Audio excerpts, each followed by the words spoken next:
অসমীয়া চলচ্চিত্ৰ জগতৰ বিশিষ্ট শিল্পী বিজু ফুকনে এইবাৰ গুৱাহাটী লোকসভা সমষ্টিত নিৰ্বাচন খেলিছে তৃণমূল কংগ্ৰেছ দলৰ পৰা। ইতিমধ্যে তেওঁ ব্যাপক নিৰ্বাচনী প্ৰচাৰ আৰম্ভ কৰিছে।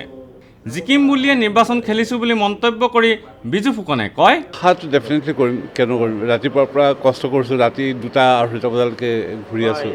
তেওঁৰ মূল প্ৰতিদ্বন্দ্বী কোন হ'ব?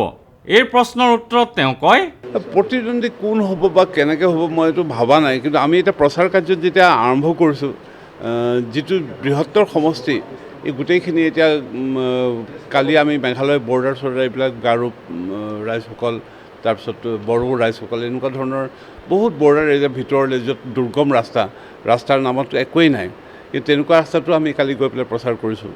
ৰাভাসকল ওলাই আহিছে, বড়োসকল ওলাই আহিছে, গাৰোসকল ওলাই আহিছে।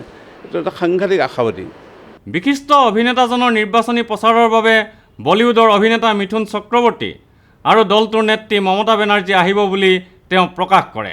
নিৰ্বাচনী পুঁজি নাটনি হ'লেও ৰাজ্যিক সভাপতি দীপেন পাঠকে সেয়া জোৰা মাৰিছে বুলি প্ৰকাশ কৰি বিজু ফুকনে কয়, তেওঁ আৰ্থিক সংকটত তেওঁ পৰিছে, কিন্তু আমাক পৰিবলৈ দিয়া নাই। আমি তেনেকৈ বিচাৰিছোঁ, 10 টকা বিচাৰিলে মোক 8 টকা দিছে, 7 টকা দিছে, কিন্তু এইটো নহয় যে মোক পইচা দিয়া নাই, এইটো পইচা মোক দিয়ে আছে, সেইটো মই ক'বই লাগিব। এইটো ভিডিঅ' জাৰ্নেলিষ্ট সুশান্ত দাসৰ সৈতে অমৰদীপ গগৈ, চেণ্টিনেল নিউজ, গুৱাহাটী।